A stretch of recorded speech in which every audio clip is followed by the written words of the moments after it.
नमस्कार, मैं हूं शम्स ताहिर खान और आप देख रहे हैं वारदात। अक्सर सुना करता था कि लोग मुर्दों के कफन तक चुरा लेते हैं, पर कभी ये नहीं सोचा था कि लोग मुर्दों की बस्ती में जाकर मातमी चीखों के बीच से घुंघरुओं की झनकार भी निकाल लेंगे। 3 महीने पहले कुदरती कहर की शक्ल में जिस जलजले ने नेपाल में पूरी बस्ती की बस्ती को शमशान बना दिया था, उसी नेपाल की ये कहानी है। जलजले में मटियामेट हो चुके घरों की एक एक ईंट जोड़ने के लिए नेपाल की लड़कियों से क्या कीमत वसूली जा रही है, बस देखिए, सुनिए और फिर सोचिए।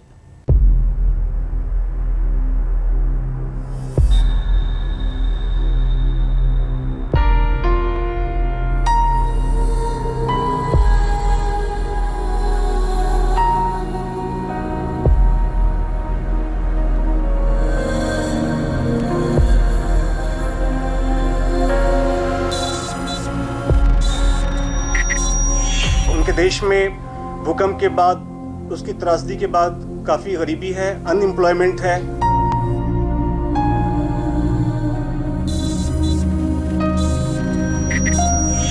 ये जो ह्यूमन ट्रैफिकर थे, एजेंट्स थे, उन्हें गल्फ कंट्रीज में गलत तरीके से इन्हें बाहर भेजने के लिए प्रोत्साहित किया।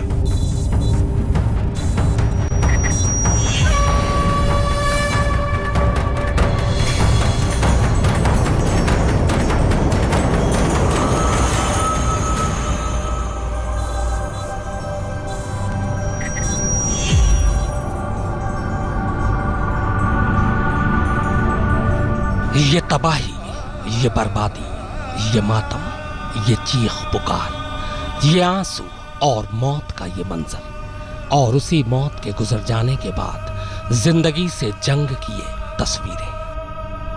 तब जानकारों ने बताया था कि 7.8 की ताकत से धरती हिली थी। गिनने वालों ने कहा कि 9,000 से ज्यादा लोग मौत की आगोश में चले गए। मदद करने वालों ने खबर दी कि करीब 28 लाख लोग बेघर हो गए, क्योंकि जलजले ने उनके घरों को मिट्टी कर दिया था।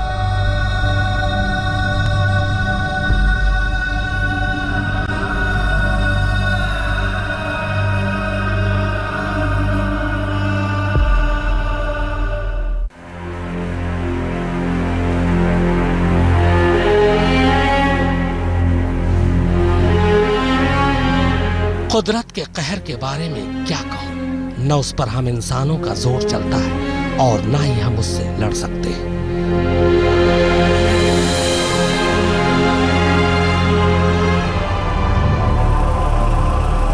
पर इस कहर को क्या कहें जो इंसान ही इंसान पर ढा रहा है। भूखे पेट की बोली लग रही है, गरीबी नीलाम हो रही है, इज्जत खुले बाजार में बिठाई जा रही है, और ये सब कुछ इंसान कर रहा है।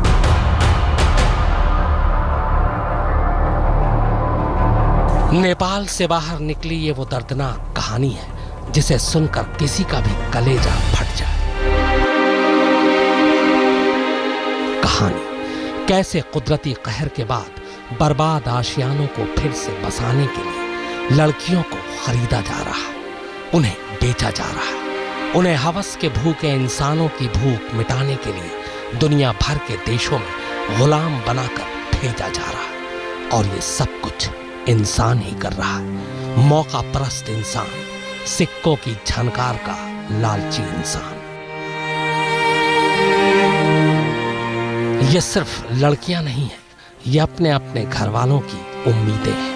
उम्मीदें कि ये फिर से टूटा हुआ घर जोड़ेंगी, फिर से उस घर में चूल्हा जलाएंगे, फिर से घर के बच्चे स्कूल जा पाएंगे, फिर से माँ बाप की दवाओं के लिए पैसे होंगे। मगर सितम देखिए कि उनकी उम्मीदों को भी खरीदा जा रहा है। सौदा पैसे और जिस्म का है, सौदा गरीबी और मजबूरी का फायदा उठाने का है, सौदा इज्जत के बदले आशियाने का है। ये सारी की सारी वो लड़कियां हैं जिनके घरों को 25 अप्रैल को नेपाल में आए जलजले ने बर्बाद कर दिया। उन्हीं घरों को फिर से बसाने के नाम पर इन लड़कियों को धोखे से दुबई समेत खाड़ी के देशों में भेजने की तैयारी चल रही थी। ये 25-30 लड़कियां खुशनसीब थीं जो ऐन मौके पर बच गईं। मगर उन सैकड़ों लड़कियों का क्या जो न जाने इस वक्त कहां किसके हरम में अपने टूटे घरों की हर ईंट की कीमत चुका रही होंगी। एक जलजले ने कैसे नेपाल की इन लड़कियों को इंसानों की मंडी की निगाह मिला दिया। कैसे इन लड़कियों को नेपाल से बाहर लाया जा रहा है, कैसे इन्हें दिल्ली के रास्ते दुबई भेजा जा रहा है और कैसे हर लड़की की कीमत तय हो रही है। सारा खुलासा आज आपके सामने होगा। दमयंती दत्ता और अरविंदो झा के साथ नितिन जैन, दिल्ली आज तक।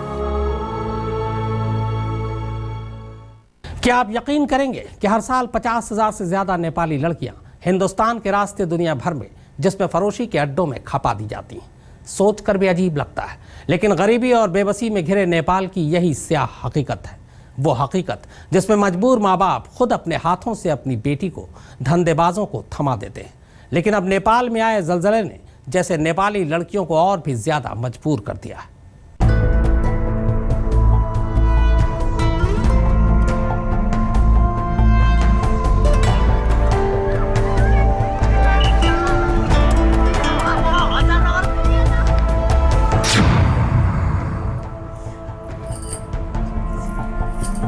पुलिस हिरासत में मौजूद इन लड़कियों के हिस्से वैसे तो गुनाह कुछ भी नहीं, लेकिन हालात ने इन्हें फिर भी मुंह छिपाने को मजबूर कर दिया है। ये नेपाली लड़कियां अपने मुल्क से चली तो थीं अच्छी नौकरी और बेहतर जिंदगी का ख्वाब लिए, लेकिन इससे पहले कि धंधेबाज उन्हें खाड़ी देशों के हरम और जिस्म फरोशी के अड्डों में बेच पाते, पुलिस बीच में आ गई और इस तरह दो अलग अलग किश्तों में पुलिस ने न सिर्फ 28 ऐसी नेपाली लड़कियों को बरामद कर लिया, बल्कि इन्हीं लड़कियों के बहाने हिंदुस्तान और नेपाल के दरमियान चल रही मानव तस्करी के उस खेल को भी बेनकाब कर दिया, जिसे नेपाल में इसी साल अप्रैल महीने में आए खौफनाक जलजले ने फिर से जैसे हवा दे दी थी। लेकिन इससे पहले कि हम दिल्ली में हुई पुलिस की इस कार्रवाई के बारे में आपको और तफसील से बताएं, आइए आपको लिए चलते हैं उसी नेपाल में जहां से लड़कियों की तस्करी के इस सिलसिले की शुरुआत होती है।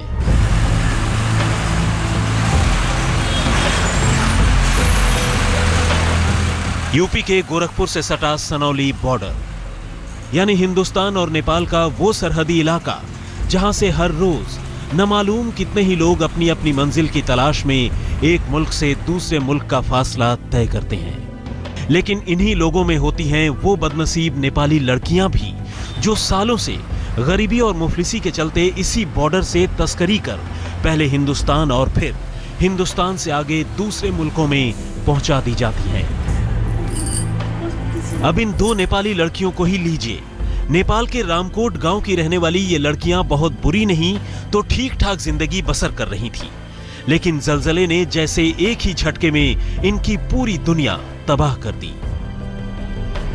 मकान जमींदोज हो गए, रिश्तेदारों की मौत हो गई और ऐसी ही लड़कियों पर गिद्ध जैसी निगाहें गड़ाए बैठे मानव तस्कर पहले तो इन लड़कियों से मिले और फिर उनके घर वालों से।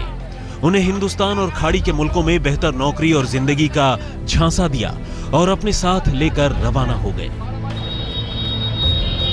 खास बात यह रही कि मददगारों की शक्ल में लड़कियों के घर वालों से मिले दलालों ने पहले ही उन्हें एडवांस के तौर पर कुछ हजार रुपए सौंप दिए और यहीं से जैसे इन लड़कियों की खरीद फरोख्त के सिलसिले की शुरुआत हो गई। लेकिन यह कहानी सिर्फ इन दो लड़कियों की नहीं है। ऐसी लड़कियां पहले तो गांव से शहर लाई जाती हैं और फिर वहां से बस या फिर किसी दूसरी गाड़ी में इंडो नेपाल बॉर्डर तक। इससे पहले दलाल लड़की के घर वालों को तकरीबन 15,000 रुपए की रकम एडवांस बताकर थमा चुके होते हैं, लेकिन तब तक न तो घर वालों को अपनी बेटियों के अंजाम का पता होता है और न ही खुद इन लड़कियों को।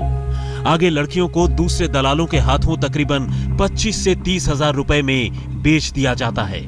लड़कियां अब भी अपने अंजाम से बेखबर होती हैं, लेकिन आगे चलकर इन लड़कियों का असली सौदा तब होता है जब सेक्स ट्रैफिकर यानी जिस्म फरोशी के धंधेबाज हर लड़की की कीमत 60 से 70,000 रुपए अदा करते हैं। चौंकाने वाली बात यह है कि लड़कियों को अब भी उनके साथ चलने वाले एजेंट की असली कहानी पता नहीं होती और तब अचानक वो खुद को दिल्ली, मुंबई या फिर खाड़ी देशों के किसी जिस्म फरोशी के अड्डे या फिर अमीरों के हरम में पाती हैं। लेकिन तब तक बहुत देर हो चुकी होती है।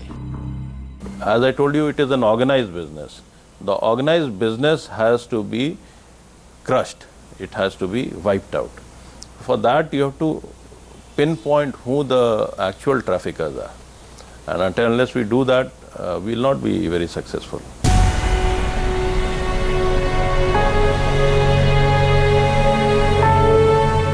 हालांकि जिस तरह सालों से हिंदुस्तान और नेपाल के दरमियान लड़कियों की तस्करी का ये सिलसिला चल रहा है, पुलिस और एनजीओ के लोग इसे रोकने की कोशिश भी लगातार कर रहे हैं। लेकिन नेपाल में फैली गरीबी और मजबूरी के चलते हर रोज सैकड़ों लड़कियां इसी बॉर्डर के रास्ते अब भी मानव तस्करी का शिकार हो रही हैं। सनौली बॉर्डर से दमयंती दत्ता के साथ अरविंद ओझा, दिल्ली, आज तक। दिल्ली के रास्ते नेपाली लड़कियों को विदेश ले जाना तस्करी का पुराना काम रहा है, लेकिन जलजले की मार से कराह रहे नेपाल से जब इस बार एक ही साथ बहुत सी लड़कियों को खाड़ी के मुल्कों में भिजवाने की कोशिश हुई तो तस्करों का भांडा फूट गया। 20 लड़कियों के साथ वो धंधेबाज भी पकड़े गए जो मददगार की शक्ल में मातम के खरीदार बने हुए थे। खुद से जाता है, मर्जी से जाता है।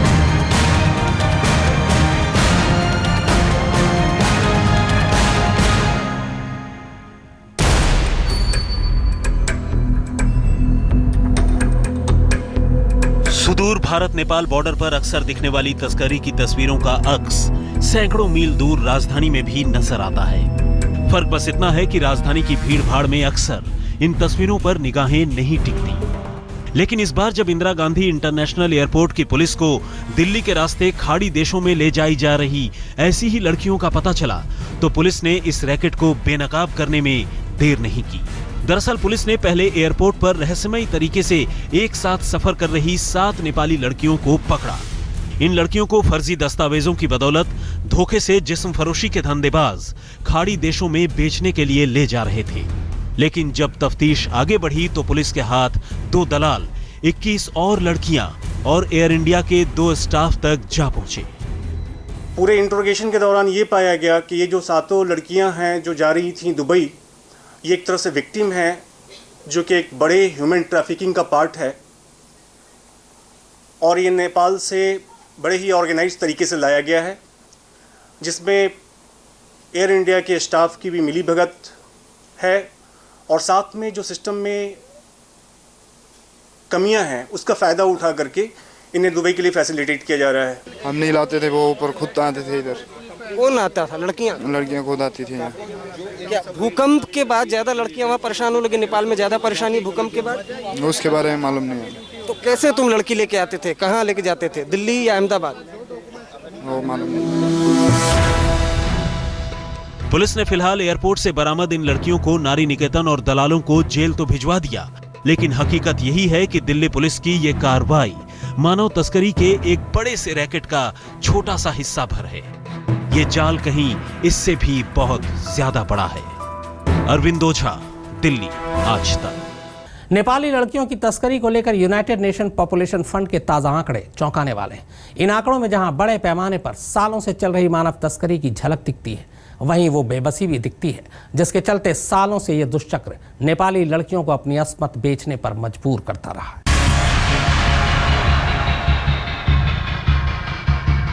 नेपाल और हिंदुस्तान के दरमियान तस्करी की ये तस्वीरें नई नहीं हैं, लेकिन नेपाल में आए जलजले ने इस जख्म को और भी गहरा कर दिया है। गरीबी और मुफलिसी की मारी इन लड़कियों से दलाल अक्सर मददगारों की शक्ल में मिलते हैं, लेकिन यही दलाल इन्हें कब, कहां और कैसे कोठों और अमीरों के हरम में पहुंचा देते हैं, ये खुद इन लड़कियों को भी पता नहीं चलता। और एक बार ऐसी जगहों पर पहुंचने के बाद ये लड़कियां फिर ताउम्र एक इस्तेमाल करने की चीज बनकर रह जाती हैं। आंकड़ों की बात करें तो हर साल नेपाल से तकरीबन 5000 लड़कियों की तस्करी होती है, जबकि 40 से 45 लड़कियां हर रोज तस्करों के चंगुल से हिंदुस्तान में छुड़ा ली जाती हैं। तस्करों का शिकार होने वाली लड़कियों में 6 साल की बच्ची से लेकर 40 साल की महिलाएं तक शामिल हैं। लेकिन अब भूकंप के बाद नेपाल में 20 लाख ऐसी लड़कियां और महिलाएं तस्करों के खतरे के दायरे में आ गई हैं। इनमें तकरीबन 15 लाख लड़कियां तो अब भी अस्थायी ठिकानों पर रहने को मजबूर हैं। लेकिन सबसे फिक्र की बात यह है कि 28,000 से ज्यादा लड़कियां ज्यादती और हिंसा के खतरे से घिरी हैं। यूनाइटेड नेशंस पॉपुलेशन फंड के ये ताजा आंकड़े अपने आप में हकीकत बयान करते हैं। और अब हालात ये हैं कि ऐसी लड़कियों की तस्करी हिंदुस्तान और खाड़ी देशों से आगे चीन, मलेशिया, थाईलैंड, कोरिया, जापान और यहां तक कि अफ्रीकी देशों में भी होने लगी है। आज तक ब्यूरो। तो वारदात में फिलहाल इतना ही, मगर आज तक पर खबरों का सिलसिला लगातार जारी है।